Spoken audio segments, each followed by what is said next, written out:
I will accept billions and go back to Belarus. I mean, come on, man. What the hell was this? So let's get to what happened over the weekend with Russia, if we could. What did happen? That was the question I was going to ask. Do we know? And man, I thought,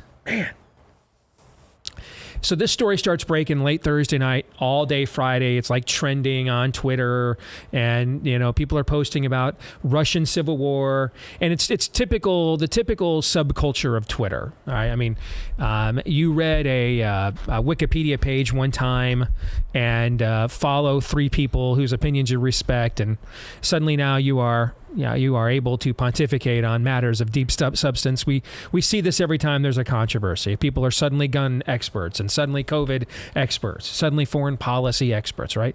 And I am just like, I'm not buying this at all.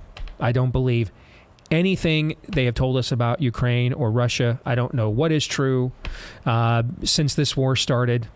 I found it fascinating. I saw more footage of this Wagner group supposedly marching to Moscow in the last 48 hours than I saw the last 4 to 8 months of the actual supposed war in Ukraine. Right? You'll notice, you go to my feed, I'm not said anything about it, I'm not commented anything about it.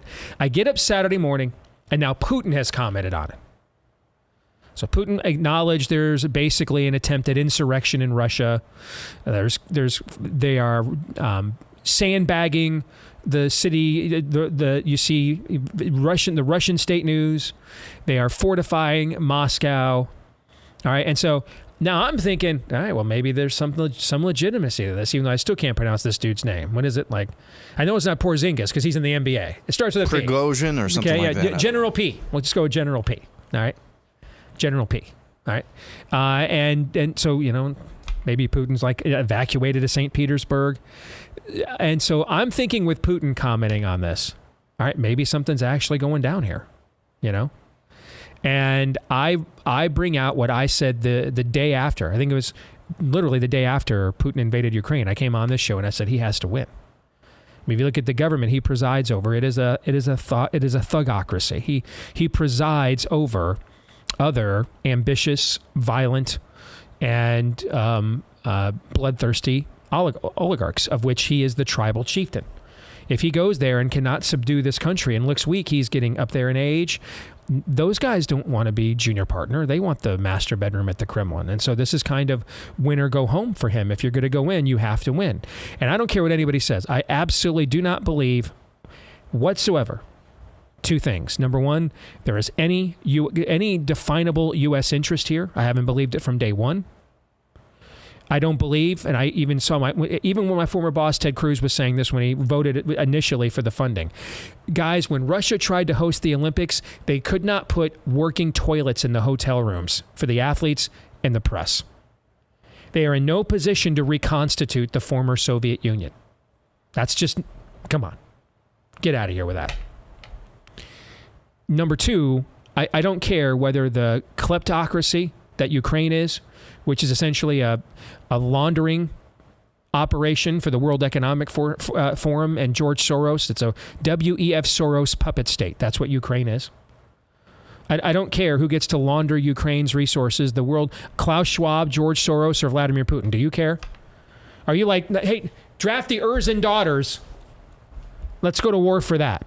As I walk the earth, I was not pondering. No, that you're not. That didn't come to mind. No epiphany there. No, because you're sane and not one of the elites with billions of dollars of grift at stake. So why do you care? So of that, I am certain. The other thing I am certain of is there is no way, no how, when Vladimir Putin launched this early last year, he thought we would be sitting here in late June of the next calendar year, still yet to have achieved all of his objectives and subdued that country. I promise you he did not think that. No way. No way. After those 2 things, I don't know what is true. I don't. I don't know what's true after that. I don't. And I should have remembered that because I reset my theory once Putin talked. I thought, all right, maybe this is legit. And I reset my theory maybe this is now the day Putin has shown weakness, his inability to subdue Ukraine. Maybe this is the day that I forecast the day after he launched the war in Ukraine. Especially because I was reading about this general, and it's pretty clear from everything I read that he was, I know there was a lot of thinking, even Marjorie Taylor Greene claimed that maybe he was propped up by the U.S. government. Except everything I read about this guy is, he's pissed that they haven't ended this by now. That's why I put out there, be very careful deposing Putin. I'm not saying he's a great dude, but the strong man you get afterwards may be even worse. Like, it seemed like this guy's complaint going back for months was, we're pussyfooting around here. Let's get these weak-ass generals out of here and show the Ukrainians who's boss, Then like an hour later, all right, then like an hour later, they talked, they hugged it out, and Master P has called the whole thing off. They're heading back. He's accepting exile. Is it in Belarus, I believe, is where he is accepting exile? No idea. Okay, I think it's in Belarus. He is accepting exile in Belarus. Putin will not go after him for this insurrection. And we're all just one big happy Das Vendanya family here. And then you got to ask yourself, all right, this is now where Nipsey Russell comes out and says, right. So to recap, a general who presides over a mercenary group fighting in Ukraine, speaking of walking the earth, was going to walk with his unit without any air support. Now I think Putin is a paper tiger, but I don't think Russia is a schmuck either. They do have nuclear weapons there. They have one of the most advanced militaries on Earth. I know we live in this era of we go from one extreme take to the other. But just because he's not ready to reconstitute the Soviet Union doesn't mean you can just grab a few thousand soldiers and walk down the street to Moscow and overtake the country. Fair? There's a chasm of degrees somewhere between, okay, he's not Stalin, but this also isn't, a house of cards either. Just one group of mercenaries just walking down the street. No other Russian defense forces come out to meet him in the streets. And he's going to walk all the way, he's going to get all the way into Moscow? Hitler couldn't get into Moscow with Blitzkrieg. Napoleon couldn't get to Moscow. And this one group of mercenaries, so cutthroat, so devastating, with no air support, they're going to walk half the landmass of Mother Russia and just stroll in. They're sandbagging Moscow, fortifying it. To quote the great prophet Joe Biden, come on, man. Come on. Okay? And I will admit, I felt dumb. I should have let it play out longer.